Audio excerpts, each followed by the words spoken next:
Hello and welcome back to the English Learning Podcast. I'm Jason, your host, and as always, I'm joined by my wonderful co-host, Julia. Hey, Julia, how are you today?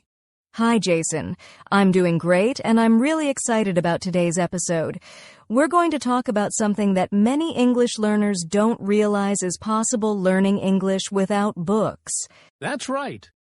Most people think that you need textbooks, grammar drills, and long study sessions to learn English. But today, we're going to show you that you can improve your English naturally without relying on books at all. And the best part? It's fun, practical, and something you can do every single day without feeling like you're studying. Exactly. So, if you've ever struggled with traditional learning methods or felt bored with textbooks, this episode is for you. Stick with us until the end, because we'll be sharing some amazing tips that can completely change the way you learn English. Plus, we have some real-life examples, fun techniques, and a few surprises along the way. So grab your headphones, get comfortable, and let's dive in. So, Julia, let's start with a big question. Why should someone even consider learning English without books? Aren't books the traditional way to learn? Great question, Jason.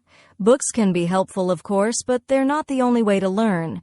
In fact, many people struggle with learning from books because they focus too much on grammar rules and written exercises instead of real communication. That's so true. A lot of learners get stuck in a cycle of studying, but not actually using English. They spend months memorizing vocabulary and grammar, but when they try to speak, they freeze. Exactly. That's because speaking and listening are very different skills from reading and writing. When you learn without books, you focus more on real-life communication, which is what actually helps you become fluent. Yeah, and let's not forget, many people simply don't enjoy studying from books. They find it boring, time-consuming, or difficult to stay consistent. Right. And learning should be enjoyable. When you use alternative methods like listening to English, watching videos, or having real conversations, you learn naturally just like children do when they pick up their first language. That's a great point. Babies don't start learning their first language by reading grammar books. They learn by listening and repeating what they hear. And adults can do the same with English. Exactly. Plus, learning without books gives you more flexibility. You don't need to carry heavy textbooks everywhere or sit in a classroom. You can learn anytime, anywhere on your phone while commuting, or even while doing daily activities. That makes learning English fit into your lifestyle instead of feeling like a chore. And honestly, it can be a lot more effective because you're learning in a way that matches how people actually speak in real life. That's why today we're going to share some of the best ways you can improve your English without ever opening a textbook. So if you've been struggling with books, don't worry. We've got you covered. All right. So let's jump into our first method, learning English through real-life conversations. All right. So now that we understand why learning English without books is a great idea, let's talk about one of the most effective ways to do it, real-life conversations. Julia, why is speaking with real people so important? Great question, Jason. The best way to learn a language is by actually using it. Think about it. When we were kids, we didn't learn our first language by reading grammar books. We just talked and listened to the people around us. Exactly. And the more we spoke, the better we got. That's the key. Real conversations force you to think in English and respond naturally, which is way more effective than memorizing vocabulary lists. Right. Plus, conversations help you learn in context. For example, if you're talking about food at a restaurant, you'll naturally remember words like menu order or delicious because you're actually using them in a real situation. That makes so much sense. And speaking also helps with confidence. A lot of learners are scared of making mistakes, but the more they practice, the easier it gets. Absolutely. And here's the thing, you don't need a teacher or a classroom to have real-life conversations. You can practice with friends, co-workers, or even online with language exchange partners. That's a great point. And if you don't have someone to practice with, here's a fun trick talk to yourself. I know it sounds silly, but it really works. Yes, you can describe what you're doing, like, "Now I'm making coffee," or imagine a conversation in your head. It helps you think in English and get comfortable with speaking. That's such an easy way to practice. And if you want to make it more interactive, you can also use apps like HelloTalk, Tandem, or Speaky to chat with native speakers or other learners. Exactly. And if you're shy, start small. Order food in English, ask for directions, or just say hello to someone in English. Every little conversation helps. That's great advice. The key is to speak as much as possible, even if you make mistakes. Remember, fluency comes from practice, not from perfection. Yes. So, if you're listening right now, here's your challenge today. Try to have at least one conversation in English, even if it's just a short one. You'll be surprised at how much you learn. That's a great challenge. All right, now let's talk about another fun way to learn English without books, movies, and TV shows. All right, now let's talk about one of the most fun ways to learn English watching movies and TV shows. Julia, why is this such a great method? Because it's entertaining and effective. When you watch movies and TV shows in English, you hear how native speakers actually talk. You pick up real-life expressions, slang, and natural pronunciation without even realizing you're learning. That's so true. And it's way more enjoyable than memorizing words from a textbook.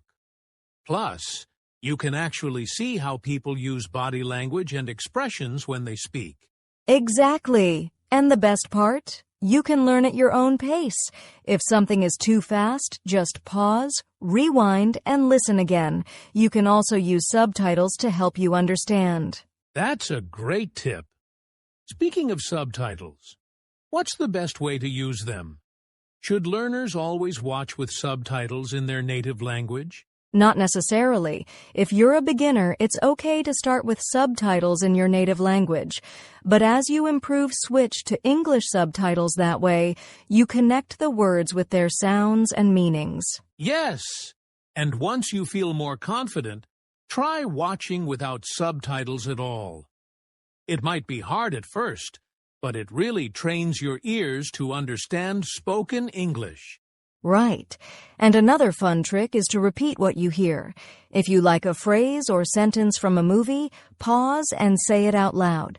This helps improve your pronunciation and speaking rhythm. I love that idea. And choosing the right kind of show is also important. If you're a beginner, don't start with complicated movies full of difficult words. Try watching sitcoms like Friends or The Big Bang Theory. Yes, or even animated movies like Finding Nemo or Toy Story. They use simple, clear English that's easy to understand. Great suggestions.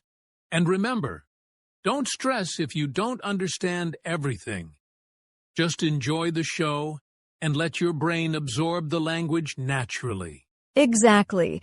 So, if you're listening right now, your challenge is to watch at least 10 minutes of an English TV show or movie today. Try to notice new words and phrases, and maybe even repeat some lines. That's an awesome challenge. And now, let's move on to another powerful way to learn English listening to podcasts and audiobooks. All right. Now let's talk about one of the most fun ways to learn English watching movies and TV shows. Julia, why is this such a great method? Because it's entertaining and effective. When you watch movies and TV shows in English, you hear how native speakers actually talk. You pick up real-life expressions, slang, and natural pronunciation without even realizing you're learning. That's so true. and it's way more enjoyable than memorizing words from a textbook. Plus, you can actually see how people use body language and expressions when they speak. Exactly. And the best part? You can learn at your own pace. If something is too fast, just pause, rewind, and listen again. You can also use subtitles to help you understand. That's a great tip. Speaking of subtitles, what's the best way to use them? Should learners always watch with subtitles in their native language? Not necessarily. If you're a beginner, it's okay to start with subtitles in your native language. But as you improve, switch to English subtitles. That way, you connect the words with their sounds and meanings. Yes, and once you feel more confident, try watching without subtitles at all. It might be hard at first, but it really trains your ears to understand spoken English. Right. And another fun trick is to repeat what you hear. If you like a phrase or sentence from a movie, pause and say it out loud. This helps improve your pronunciation and speaking rhythm. I love that idea. And choosing the right kind of show is also important. If you're a beginner, don't start with complicated movies full of difficult words. Try watching sitcoms like Friends or The Big Bang Theory. Yes, or even animated movies like Finding Nemo or Toy Story. They use simple, clear English that's easy to understand. Great suggestions. And remember, don't stress if you don't understand everything. Just enjoy the show and let your brain absorb the language naturally. Exactly. So if you're listening right now, your challenge is to watch at least 10 minutes of an English TV show or movie today. Try to notice new words and phrases, and maybe even repeat some lines. That's an awesome challenge. And now, let's move on to another powerful way to learn English, listening to podcasts and audiobooks. Ready, Julia? Let's do it. All right, Julia. We just talked about learning from movies and TV shows, but there's another powerful way to improve English podcasts and audiobooks. Why do you think these are so effective? Podcasts and audiobooks are amazing because they help you immerse yourself in English, even when you're busy. You can listen while commuting, exercising, or even doing household chores. That's such a big advantage. Unlike reading a book, you don't have to sit down and focus. You can learn on the go. Exactly. And another great thing is that you hear natural pronunciation, rhythm, and intonation. This helps you get used to how English is actually spoken in real conversations. That's a key point. A lot of learners struggle with listening because textbook English is different from real spoken English. But when you listen to podcasts, you get used to different accents and speaking styles. Right. And the best part? There are so many podcasts and audiobooks for different levels. If you're a beginner, you can start with slow and clear English podcasts. And if you're advanced, you can listen to native-level content. Yes. And for those who love stories, audiobooks are fantastic. They improve your vocabulary, listening skills, and even your imagination, all at the same time. Exactly. And here's a tip. If you listen to something and don't understand everything, don't worry. Just focus on getting the main idea instead of trying to understand every single word. That's so important. Many learners feel frustrated when they don't understand 100%, but that's completely normal. The key is to keep listening regularly, and over time, your brain will automatically understand more. Yes. So if you're listening to this podcast right now, you're already using one of the best methods to learn English. Great job. That's right. And here's a quick challenge for our listeners.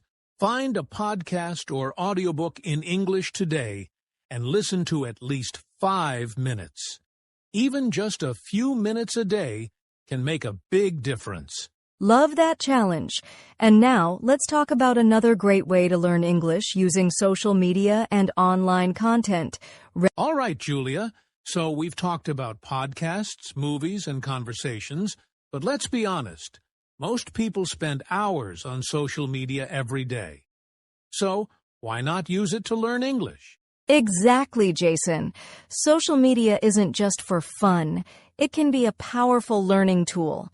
There are so many ways to practice English with content on Instagram, TikTok, YouTube, and even Twitter. That's true. And the best part? It's short and easy to digest. You don't have to sit down with a big book. Just watching a 1-minute video or reading a short post in English can help. Yes, for example, you can follow English learning pages on Instagram or TikTok. They share quick grammar tips, new vocabulary, and even pronunciation tricks. And let's not forget YouTube. There are tons of English learning channels out there. Plus, you can watch content made for native speakers, like vlogs, interviews, or educational videos. Right. And a great trick is to follow English-speaking influencers, bloggers, or even comedians. That way, you see and hear natural English in everyday situations. That's a great tip. Also, social media gives you a chance to interact in English. You can leave comments, reply to posts, or even join discussions in Facebook groups or Reddit forums. Yes, writing comments is a great way to practice. And if you're shy, start small. Just write "great post" or "thanks for sharing." Then, as you get more confident, write longer comments. Love that idea. And here's another trick. Change the language settings on your phone and apps to English. That way, you see English words every day without even thinking about it. That's brilliant. It forces your brain to adapt. And don't forget, social media is a two-way street. You can create content in English too. Try making a short video or writing a post about your day. Yes, even something simple, like tweeting one sentence in English every day can help. The more you use English, the more natural it becomes. Exactly. So here's today's challenge. Find one new English learning account to follow and leave a comment in English on a post today. It's an easy way to practice. That's a great challenge. Now, let's talk about another exciting way to improve English traveling and immersing yourself in an English-speaking environment. Ready? All right, Julia. We've talked about using social media, movies, and podcasts to learn English. But what about everyday life? How can someone practice English in their daily routine? Great question, Jason. The best way to learn English without books is to make it part of your daily life. You don't need to set aside extra time. Just connect English to what you already do. That's so true. And one simple way is to think in English. Instead of using your native language in your head, try to describe what you're doing in English. Yes. For example, if you're making coffee, say to yourself, "I'm boiling water. Now I'm adding sugar." It sounds simple, but it really helps. I love that. And here's another tip: talk to yourself in English. It might feel silly at first, but it's great for building confidence. Just narrate your day, like, "Now I'm going to work. It's a sunny day today." Exactly.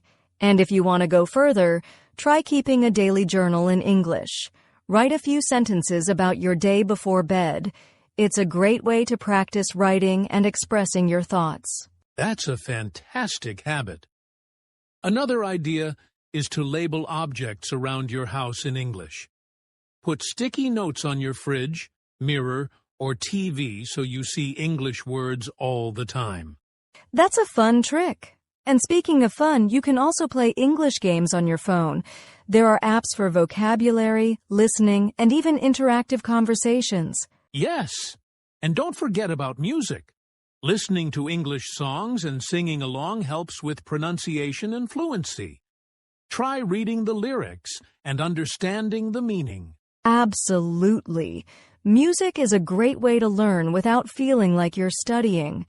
And here's one more idea. When you go shopping or cook a meal, try reading labels, menus, or recipes in English. Great tip. The goal is to surround yourself with English in small, simple ways. So, here's today's challenge. Pick one daily activity and try doing it in English today. I love it. Whether it's thinking in English, labeling objects, or singing a song, just make English part of your routine. The more you do it, the more natural it will feel. Exactly. And now, let's move on to our final section, staying consistent and having fun while learning English. All right, Julia. We've shared so many great ways to learn English without books. But let's be honest, none of these methods will work if learners aren't confident or don't stay consistent. All right, Julia. We've shared so many great ways to learn English without books. But let's be honest, none of these methods will work if learners aren't confident or don't stay consistent. Right. And confidence is key. If you're afraid of making mistakes, you won't speak, and if you don't speak, you won't improve. Yes, mistakes are part of learning. Every fluent English speaker made tons of mistakes before they got good. Instead of feeling embarrassed, think of mistakes as progress. I love that mindset. And consistency is just as important. Even if you only practice for 10 minutes a day, doing it every day is better than studying for 5 hours once a month. Absolutely. The key is small daily habits. Listen to a podcast, watch a short video, speak a few sentences to yourself. Just do something in English every day. And here's a tip: track your progress. Keep a journal, record yourself speaking, or even set small goals like, I will learn 5 new words today. Seeing your improvement will keep you motivated. That's a great idea. And remember, learning English should be fun. Don't force yourself to study in a way that feels boring. Find what excites you and enjoy the process. Exactly. So here's our final challenge. Pick one small English habit and stick with it for the next 7 days. It could be listening to a podcast, speaking out loud, or writing 1 sentence a day. That's a perfect challenge. And don't forget, stay confident, be patient, and enjoy your English journey. Well said, Julia. And with that, we're wrapping up this episode. Thanks for joining us, and keep learning English without books. See you next time. See you next time. Keep practicing and have fun. All right, Julia.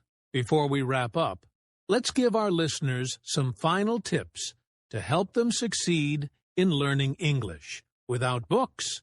Great idea, Jason. My first tip is, don't wait for the perfect moment to start, just start now.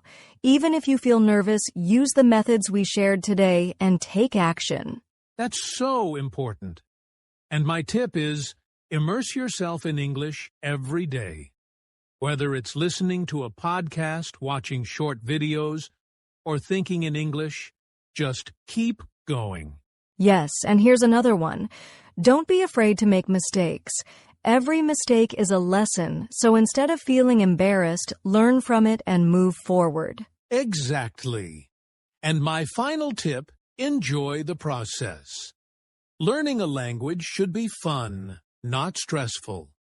Choose content and activities that excite you, and learning will feel natural. I love that. So to all our listeners, here's your challenge. Pick one method from today's episode and start using it right now. Whether it's watching an English video, speaking to yourself, or commenting on a post, just do it. Yes, and don't forget to subscribe to our podcast so you never miss an episode.